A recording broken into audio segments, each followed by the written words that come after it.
और केवल ज्ञान होने के बाद जगत के जीवों को सम्यक दर्शन का दान दिया ही दिया।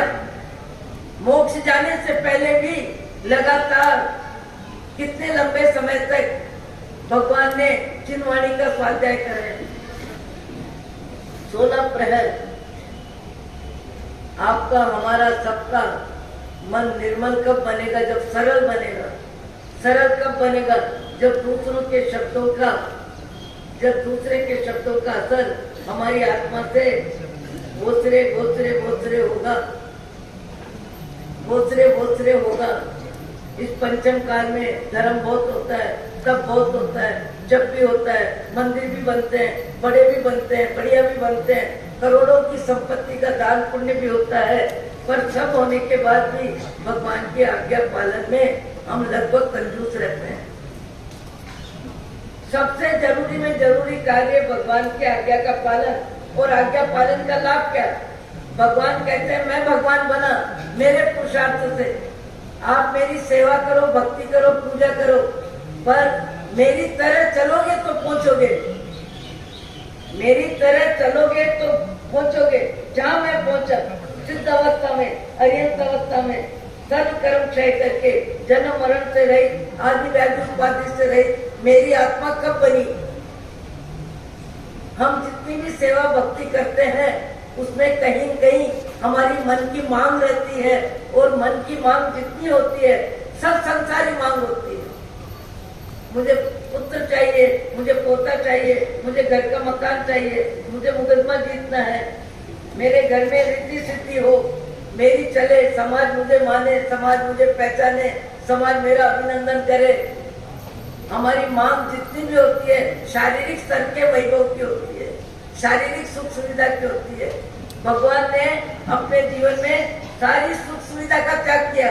धन्ना जी, शालीभद्र जी, मेघ कुमार, सबने क्या किया? मेघ कुमार ने भी क्या किया? आपने सुना 3 दिन तक खरगोश के प्राण बचाने के लिए हाथी के भव में 3 दिन तक अपने पांव को ऊंचा रखा। और दीक्षित होने के बाद पहली रात्रि में मेघ कुमार राजकुमार थे, राजकुमार के स्तर पे जीवन जी रहे थे। इसलिए पहली रात्रि में कई मुनि कायोत्सर्ग के लिए अनिवार्य परिस्थिति में इधर से उधर जब चल के जाते हैं तब थोड़ी सी पांव की आहट होती है। कभी कभी किसी का थोड़ा सा पांव लग जाता है तो सवेरे उठ के मेघ कुमार परमात्मा महावीर स्वामी को क्या कहते हैं?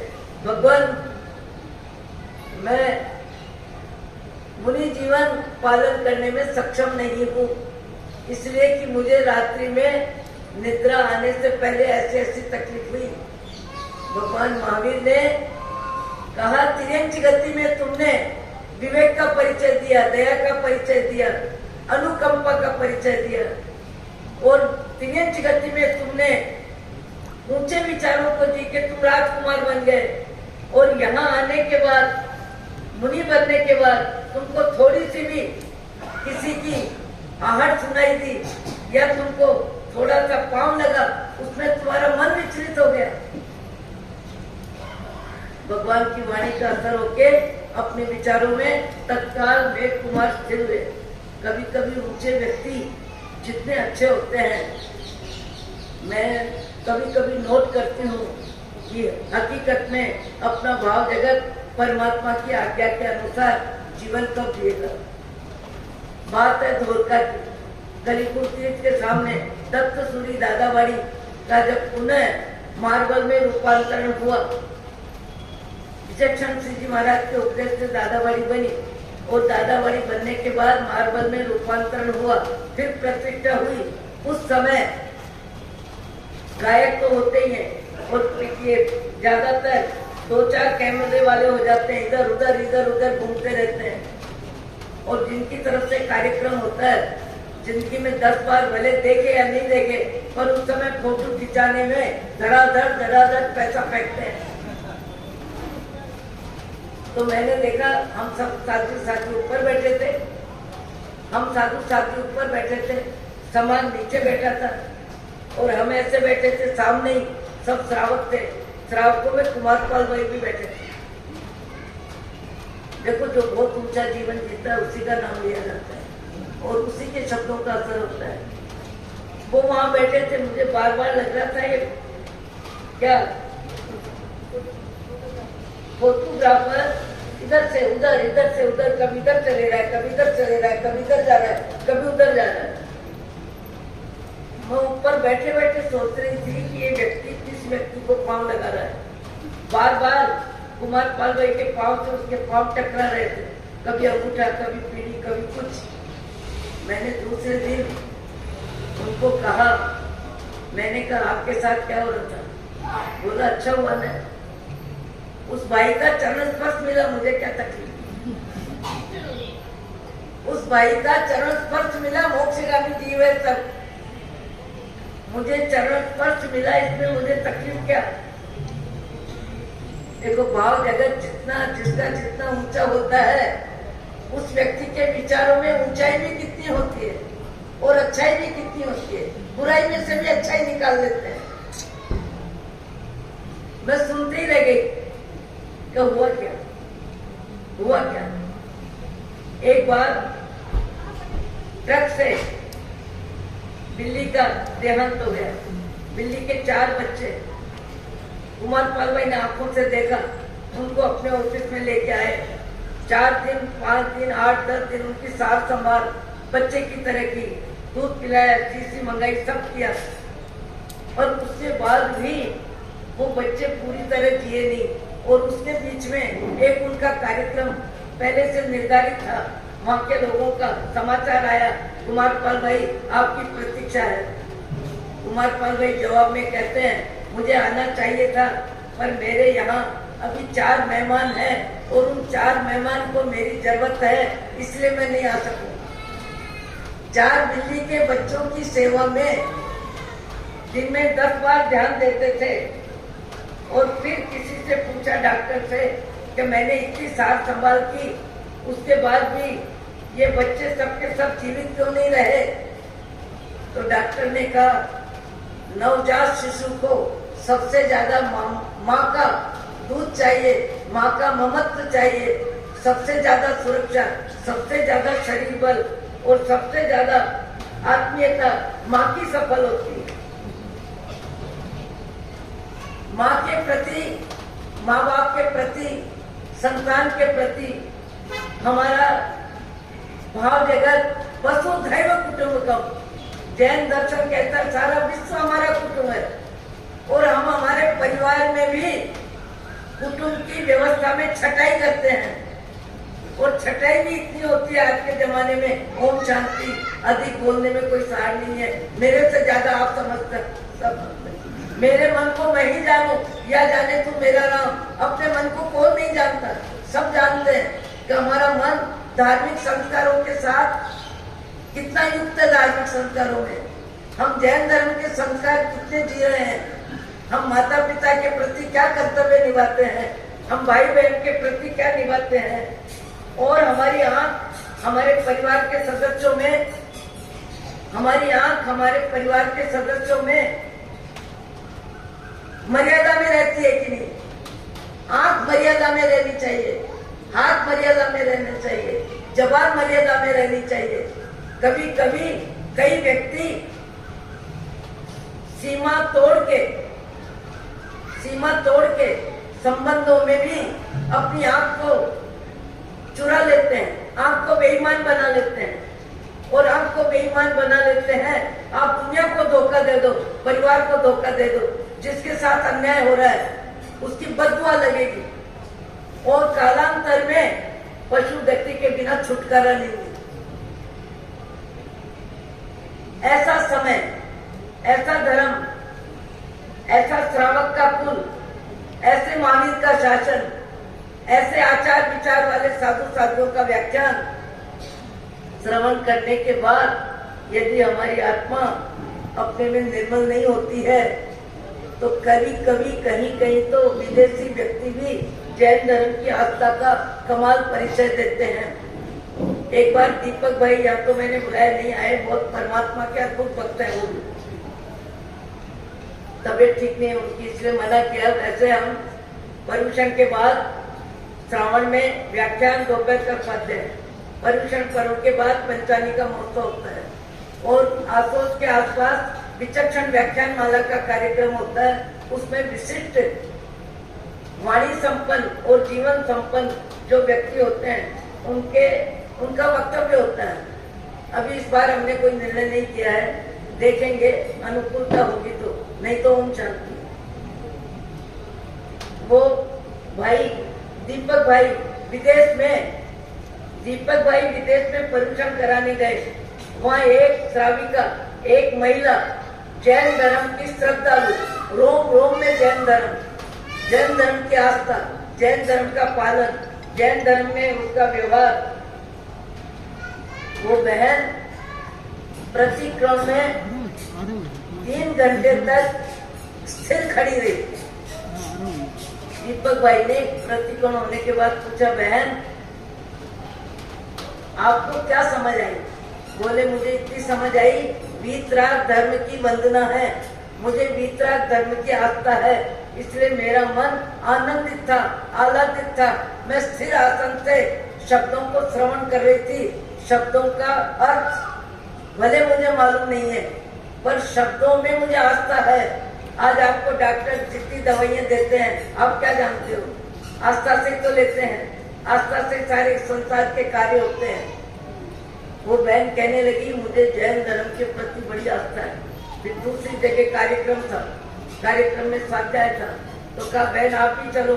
कहा मुझे तो रुचि है स्वाध्याय में, जैन तत्व को जानना, जीव तत्व को जानना, अजीव तत्व को जानना, संवर आश्रम को जानना, पुण्य और पाप को जानना। ये जानेंगे नहीं, जिएंगे कैसे? और जिएंगे नहीं तो मनुष्य भाव मिलने का मतलब क्या है? वो बहन कहने लगी, मैं आऊंगी। तब का आप चलो हमारे साथ। तो बोले नहीं आप जाइए पहले, मैं आऊंगी साइकिल पे। दीपक भाई ने बाद में पूछा कि आपने साइकिल पे आने की बात क्यों कही? बोले श्रावण मास है, वर्षा ऋतु है, जीव उत्पत्ति ज्यादा होती है। यदि कार में मैं आती हूँ तो 4 चक्कों की हिंसा लगती है। कार में मैं आती हूँ तो 4 चक्कों की हिंसा लगती है, इसलिए मैं साइकिल पे आऊंगी। और साइकिल पे 2 पहिए भी छोटे हैं। मेरे जीवन में अहिंसा धर्म सबसे मुख्य है और अहिंसा धर्म मेरे रोम रोम में है। जीवो और जीने दो, महावीर का सिद्धांत मुझे सबसे ज्यादा प्रिय है। वो बहन कहती है 4 चक्के में हिंसा ज्यादा है और 2 पहिए में हिंसा कम है, इसलिए मैं साइकिल पर आऊंगी। दूसरे दिन फिर उनका कई स्वाध्याय था। उस स्वाध्याय में भी उस बहन को आमंत्रित किया। बोले स्वाध्याय में मेरी रुचि है, मैं आऊंगी जरूर, पर हमारा स्थान दूर है। आप कल तो साइकिल पर आए, आज साइकिल पे तो नहीं आ सकोगे। कोई बात नहीं, कार में स्वाध्याय के लिए मैं आऊंगी। अब एक कार है, 4-5 सदस्य है, तो बैठने में एक दूसरे का निकटता तो आई जाती है। तो वहाँ स्वाध्याय के बाद बहन को कहा, बहन चलो आप हम सब भोजन करें, चलो आप हम सब भोजन करें। बहन कहती है कि मैं आज भोजन नहीं करूंगी। क्यों? मेरे उपवास है। उपवास किस बात का? पुरुषों के निकट बैठना मुझे पड़ा, पुरुषों के निकट मुझे बैठना पड़ा, इसलिए प्रायश्चित में मैं उपवास करूंगी। साधु साध्वी की मर्यादा में 3 फुट की दूरी जरूरी होती है। नारी जगत और पुरुष जगत, साथी और श्रावक यदि आमने सामने बैठते हैं और जिनको नियम की जानकारी होती है 2 हाथ की दूरी पे बैठते हैं। जिनको जानकारी नहीं होती है और साथी जी यदि ध्यान में नहीं रखते तो कई पुरुष कभी कभी ऐसे नजदीक बैठ जाते हैं जैसे कोई लड़कियां बैठी है। जीवन में विवेक सब जगह चाहिए, मर्यादा सब जगह चाहिए और मर्यादा का ज्ञान भी चाहिए। आज जैन समाज में आहार विधि बहराने में भी अधिकतर श्रावकों को ज्ञान नहीं होता है। भाव होते हैं, ज्ञान नहीं होता है। एक व्यक्ति आता है भावलाद से, चलो मैं भी महाराज को बहराता हूँ। सिगरेट पीते हुए आए होंगे या पान चबाते हुए आए होंगे, आके हाथ धो लिए और हाथ धो के बहराने लगे। अरे अरे क्या कर रहे हो? कच्चे पानी से हाथ धो लिए, वो आप नहीं बहरा सकते। उसका भाव टूट गया। अरे आपको जानकारी क्यों नहीं है? आप जैन हो, जैन आचार विचार में साधु साध्वी को हाथ कैसे बहराया जाता है, इतना आपको ज्ञान है, तो यह ज्ञान आपके अज्ञान ने आपको वंचित किया। वो व्यक्ति मानसिक रूप से परेशान भी हुआ, हैरान भी हुआ और लगा अब मुझे सब जानकारी लेनी ही चाहिए। जानकारी के बिना बहुत ज्यादा व्यक्ति नुकसान में रह जाता है।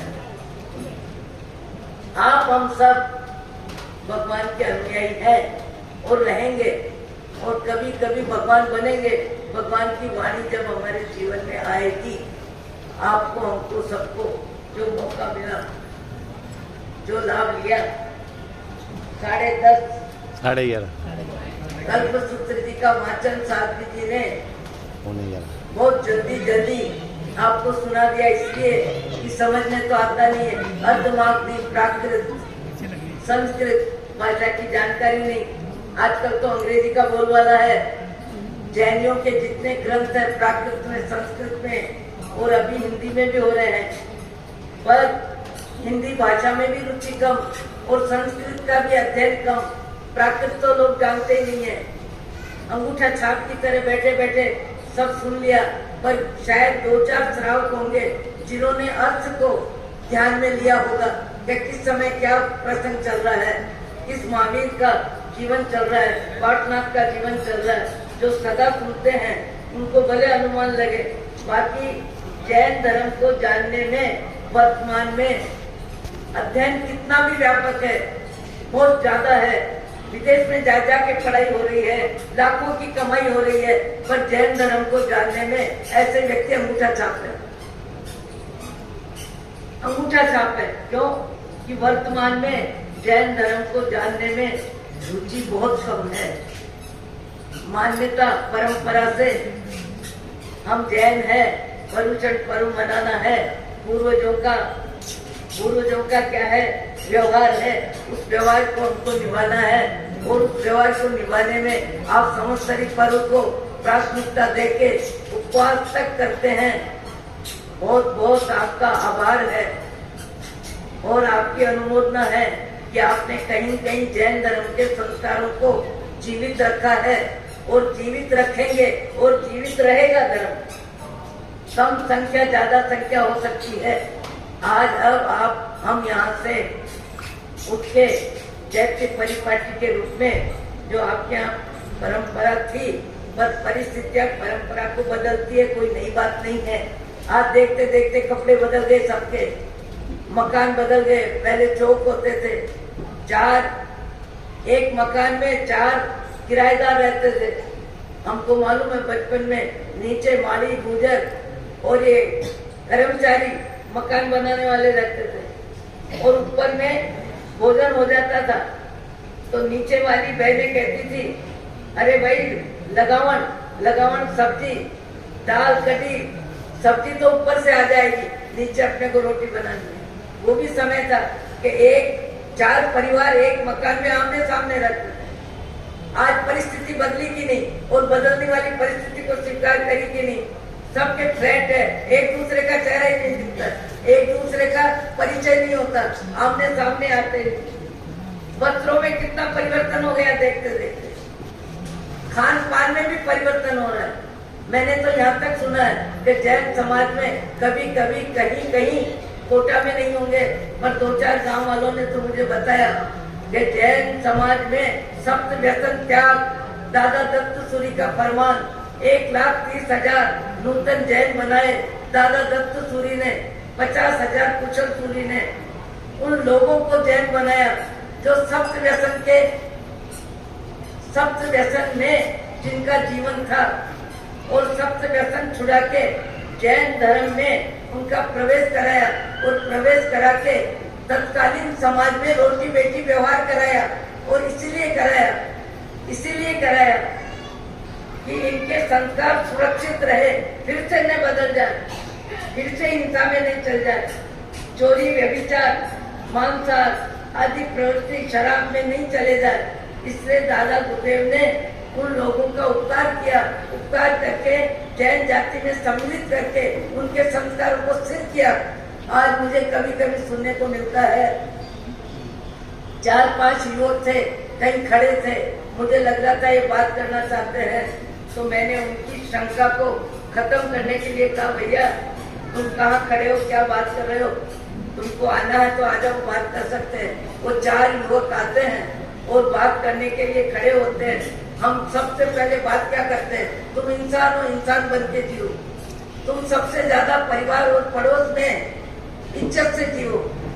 परिवार में, पड़ोस में तुम्हारी इज्जत होनी चाहिए, तुम्हारे आचरण की छाप होनी चाहिए, तुम्हारी आंख आवाज तुम्हारी सीमा में रहनी चाहिए। ऐसी जब मैं बातें कर रही थी तो मुझे कहने लगे, महाराज आप किनके महाराज हो? जैनियों के। मैंने कहा, बोले हमारे 2-3 मित्र है जैन और ऐसे है, हमसे भी 19। आप ये बातें हमको सिखाते हो, आपके जैन समाज को सिखाया करो। मुझे ऐसा लगा जैसे उस व्यक्ति ने मेरे को थप्पड़ मारी। हमको जो आप संस्कार दे रहे हो वो संस्कार आपके जैन समाज के कतिपय व्यक्ति हमारे संपर्क में है, हमारे मित्र हैं, हमारे साथ पीते हैं, हमारे साथ खाते हैं, हमारे साथ सिगरेट फूंकते हैं और हमारे साथ ताश के पत्ते पैसे लगा के खेलते हैं। उन लोगों ने मुझे कहा, हमको जो शिक्षा देते हो वो शिक्षा आप अपने जैन समाज को दो। आज जैन समाज, आचार्य महोदय सागर सूरी कहीं उतरे थे पद यात्रा में, जब जीवन काल था उनका, हम भी उतरे थे। तो मैं वंदन करने गई। जैसे ही बंगला था बहुत अच्छा व्यवस्थित बना हुआ, तो मैंने महाराज साहब को कहा कि आपको जगह बहुत अच्छी मिली है, रहने की जगह बहुत अच्छी मिली है।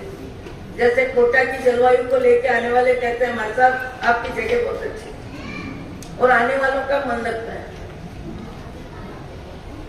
बोले, मैंने कहा जगह आपकी बहुत अच्छी है।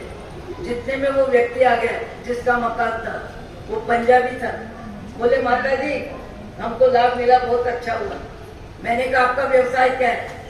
तो मेरी बहुत बड़ी दुकान है, मैं बियर का व्यापारी हूँ, शराब का व्यापारी हूँ, लाखों की कमाई है।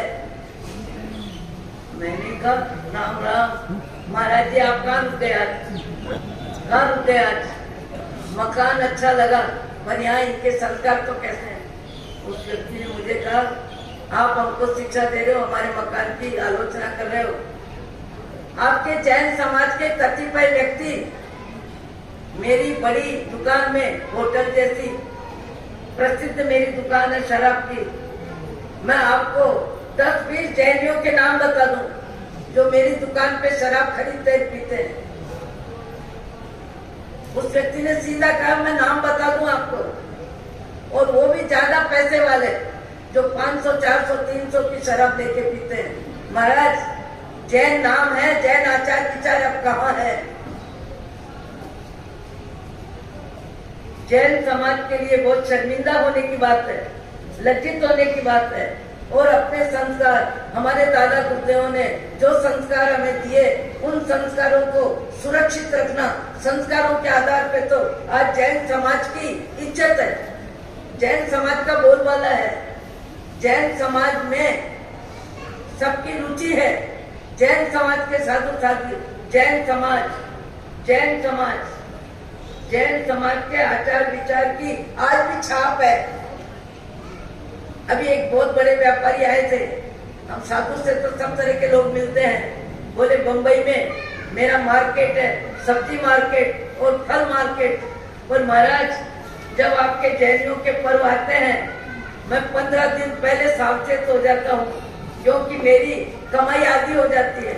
हरी सब्जी, हरे फल, पर्व आने पर बंबई में जैन समाज हजारों की संख्या में, लाखों की संख्या में, और गुजरातियों के संस्कार ज्यादा सुरक्षित रहते हैं। वहाँ साधु साधुओं का अनुशासन ज्यादा है। तो मेरे को बोले, महाराज मैं 15-20 दिन पहले सावचेत हो जाता हूँ, आधा मार्केट हो जाता है, हमारी कमाई आधी हो जाती है, क्योंकि अच्छी क्वालिटी के फल, अच्छी क्वालिटी की सब्जी, महंगी सब्जी सबसे ज्यादा जैन परिवार ही खरीदते हैं। कितनी अच्छाई बताई कि जैन समाज का हमारे व्यापार में भी असर है, कि जैन समाज का खान पान, रहन सहन, पर्युषण पर्व आने पर, अष्टमी चौदस आने पर हमको भी ध्यान रहता है। आज कहीं कहीं जैन धर्म की छाप आपको हमको गौरवान्वित करती है। हम पद यात्रा में कहाँ कहाँ घूमते हैं, कहाँ कहाँ जाते हैं, 2500 जगह लिखा होता है यहाँ जैन भोजन मिलेगा, यहाँ जैन भोजन मिलेगा, ऐसा लिखा हुआ मिलता है। बताओ, और दूसरे जितने भी अनुयायी है, जितनी भी जाति है, जितने भी विभाग है, किस किस का लिखा हुआ है? जैन के अलावा किसका लिखा हुआ रहता है कि यहाँ इस समाज का भोजन मिलेगा, इस समाज का भोजन मिलेगा, इस समाज का भोजन मिलेगा। किसी समाज के भोजन का उल्लेख नहीं होता, केवल जैन समाज में, जैन समाज के भोजन का उल्लेख होता है, सात्विक भोजन का उल्लेख होता है। यहाँ जैन भोजन मिलेगा, शुद्ध शाकाहारी भोजन मिलेगा। ये साख जो हमारे पूर्वजों ने बनाई, उस साख को यदि हम संभाल के नहीं रखेंगे, सुरक्षित नहीं रखेंगे, तो जैन शब्द को गौरवान्वित करने की जगह हम जैन धर्म की आलोचना में अपने आचरण को निमित्त बनाएंगे। आप कहोगे बोलने लगे आप तो, मुझे मालूम है ये संख्या जो पर्युषण करेगा फिर आएगी।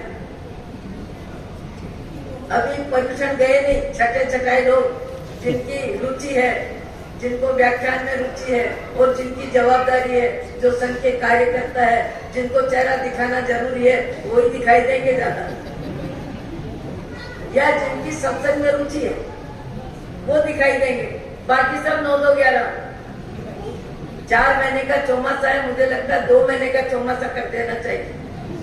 हमारे आचार्यों ने तो 2 विभाग कर भी दिए। 2 महीने का चौमासा, 2 महीने में उद्यान, बाजार ठंडा होते फिर गर्म कर देते, जबकि उद्यान सर्दी में होते थे। सर्दी में स्नान नहीं चलता है, सर्दी में मेवा चलता है, सर्दी में घी आदि चलता है, उपवास के पानी एकात्म होता है। पर अभी आचार्य साधु संत जानते हैं कि 2 महीने के बाद हमारी दुकान ठंडी हो जाएगी, इसलिए उद्यान चालू करा देते हैं। उद्यान चालू होने के बाद लोगों को मालूम पड़ता है, अरे मच्छर भी खाते हैं, पसीना भी आता है, स्नान क्रिया नहीं होती है। पर महाराज को लगता है कि 2 काम हो जाएंगे, एक चौमासा हो गया, एक उद्यान हो गया, और उद्यान करने वालों को भी लगता है 4 से कर लो। वर्तमान में हमारे यहाँ हमारे संस्कार, हमारी संस्कृति आने वाली पीढ़ी संभाल के रखे, ये जवाबदारी सबसे ज्यादा जो माता पिता की जगह है, बड़े भाई की जगह है, समाज में प्रमुख है, आपकी हमारी सबकी जवाबदारी है। हम वातावरण में बह रहे हैं, बहक रहे हैं। 12 बजे 1 बजे जैनियों की विवाह की पार्टियां चलती है, 1 बजे 12 बजे तक पार्टियां चलती है, 9 बजे से तो पार्टियां चालू होती है। और जो उपवास जिनको नियम होता है और नजदीक की रिश्तेदारी होती है, वो बहन भाई कहते हैं, जाते हुए भी शर्म आती है। हम 8-10 व्यक्ति होते हैं जो दिन को भोजन करने वाले पहुंचते हैं और कहते हैं दिन को भोजन करने वाले आगे, जल्दी पुरत दो, जल्दी पुरत दो। अच्छे लोग, नियम पालन करने वाले लोग भी, उनका मन भी फिसल जाता है। मैंने 2 शब्द बोले थे, आपसे कोई बड़ा आदमी है, सम्मान में बड़ा है, संपत्ति में बड़ा है, अधिकार में बड़ा है, आपको भी व्यक्ति बहुत बड़ा लगता है, ब्याही है, सगा है, व्यापारी है, जो भी है, वो बड़े आदमी का आग्रह आपको बहुत बड़ा लगता है, बहुत बढ़िया लगता है, बहुत महत्वपूर्ण लगता है। भगवान की आज्ञा महत्वपूर्ण नहीं लगती, भगवान भगवान है, वो सेठ है, वो पदधारी है, वो सत्ताधारी है, उसकी बात कैसे टालें। और दूसरा नंबर क्या, इधर तो सम्मान शब्दों में आग्रह, और दूसरा शब्द क्या है, स्वाद और सम्मान, दोनों शब्द मिलते हैं। भगवान की आज्ञा 9-2-11, अरे कल अष्टमी मना लेंगे, परसों मना लेंगे, आज तो कल, ऐसे भी लोग। और सूर्य एक राजा का उदाहरण आपने सुना, अष्टमी चौदस का पोषण हर हालत करना है, मेरा प्राण जाए तो जाए पर पढ़ नहीं जाए, ऐसी शिक्षा रंभा और उर्वशी को मिली और परीक्षा में सफल हुए। ऐसे भी कई श्रावक है, आज कई श्रावक ऐसे हैं जो अपने जीवन में अपने नियमों का पालन करके जैन धर्म की साख रखते हैं, जैन धर्म का परिचय रखते हैं, जैन धर्म का प्रचार करते हैं और जैन धर्म को जी के अपनी आत्मा को तिरंज गति से बचाते हैं। ओम शांति शांति शांति। मंगलम।